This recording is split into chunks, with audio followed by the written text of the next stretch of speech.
Congress party जिंदाबाद, Congress party जिंदाबाद, श्रीमती सोनिया गांधी जिंदाबाद, मल्लिका अर्जुन खड़गे जी जिंदाबाद, राहुल गांधी जी जिंदाबाद, इंदिरा गांधी अमर रहे, अमर रहे, महिला कांग्रेस जिंदाबाद, जिंदाबाद, जिंदाबाद, महिला कांग्रेस जिंदाबाद, जिंदाबाद, जिंदाबाद, जुड़ेगा भारत, जीतेगा इंडिया, जुड़ेगा भारत, जीतेगा इंडिया, जुड़ेगा भारत। जीतेगा इंडिया। भारत जोड़ो न्याय यात्रा कब तक? भारत जोड़ो न्याय यात्रा कब तक? न्याय का हक मिलने का। संदेश साफ है, लड़ाई कठिन है।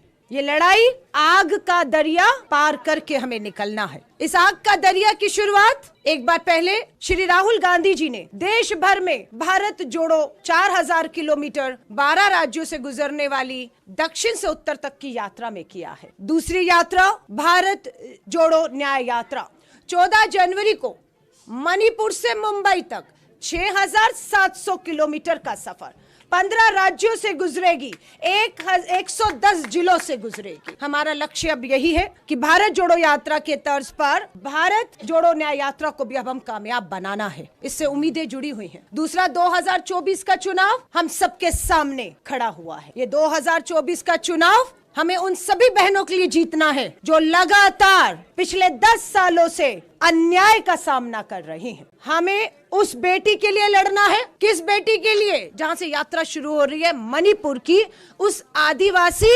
बेटी के लिए जिन्हें थाने से घसीटकर सामूहिक बलात्कार किया गया और न्याय नहीं मिला है अभी तक। समझ रहे गंभीरता इसकी? यात्रा वहां से मणिपुर से शुरू हो रही है जहां पर आदिवासी दलित बेटियों को थाने में पुलिस स्टेशन के सुरक्षा से घसीटकर सामूहिक बलात्कार किया गया और न्याय मांग रही है। इसलिए यात्रा कब तक? न्याय का हक मिल जाने तक। यात्रा को आगे अगर आप लाएंगे तो आपका आता है हरियाणा, ब्रजभूषण शरण, देश की पहलवान बेटियां दिल्ली की दहलीज पर न्याय मांगती रही, अन्याय का सामना करती रही। न्याय मिला या नहीं मिला? लड़ाई कब तक रहेगी? लड़ाई कब तक रहेगी? ब्रजभूषण जब तक जेल की सलाखों के पीछे नहीं जाता और इन्हें, हमारी बेटियों को न्याय नहीं मिल जाता, तब तक ये लड़ाई जारी रहेगी। आ जाइए उत्तर प्रदेश के वाराणसी में प्रधानमंत्री जी का संसदीय क्षेत्र है। प्रधानमंत्री जी का संसदीय क्षेत्र BHU में IIT में पढ़ने वाली छात्रा के साथ सामूहिक बलात्कार करने वाले कोई और नहीं, भाजपा के कार्यकर्ता थे। 2 महीने तक गिरफ्तारी नहीं हुई उन बलात्कारियों की। मध्य प्रदेश में चुनाव प्रचार प्रसार कर रहे थे भाजपा के लिए। हाहाकार हुआ, तब गिरफ्तारी हुई है। लेकिन न्याय मिला BHU की बेटी को? न्याय का हक मिलना है उन्हें। ये लड़ाई आपको लड़नी है। चलिए आ जाइए मणिपुर से पूरब से पश्चिम गुजरात में 22 साल पहले 21 साल की भारत की बेटी बिल्किस बानो गर्भवती थी। 1-2 नहीं, 11 लोगों ने सामूहिक बलात्कार किया उस भारत की बेटी के साथ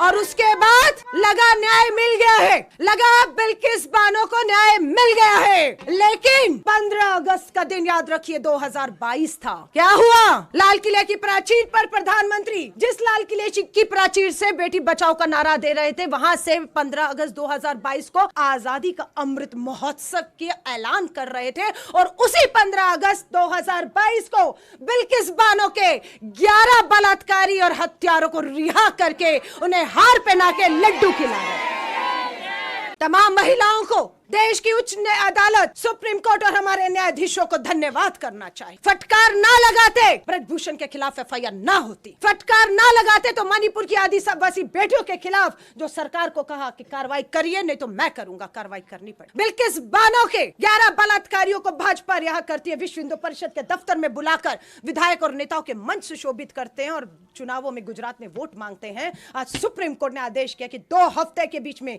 वापस जेल में न डालो और ये हम तय करेंगे कि 2 हफ्ते के बीच में वो जेल जाए। और ये सिर्फ इतने ही मामले नहीं हैं। देश की अदालतों में भाई पिता अपनी बेटियों, अपनी बहनों को लेकर चक्कर पे चक्कर काट रहे हैं। न्याय नहीं मिल रहा।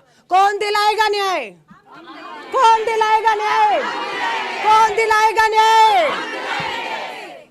दीजिए अगले 100 दिन भारत जोड़ो न्याय यात्रा, न्याय का हक मिलने तक अगले 100 दिन। और हम अगले 100 दिन घर में नहीं बैठेंगी, सर पे कफन बांध के निकलने वाली हैं। जो मेरी बहनें सर पर कफन और कमर बांध के निकलने को तैयार है 100 दिन की जंग में देश भर में, मैं उनका स्वागत करती हूँ। आइए मेरा साथ दीजिए।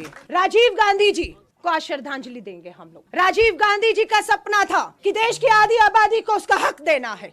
उसी का आज नतीजा है कि मेरी यहाँ पर बैठी बहुत सी बहनें पंच और सरपंच हैं, पार्षद और मेयर हैं। आधी आबादी को हक पंचायतों में मिला, नगर और निगमों में मिला, आधा मिला। विधानसभा और लोकसभा का आधा अधिकार अभी बाकी है।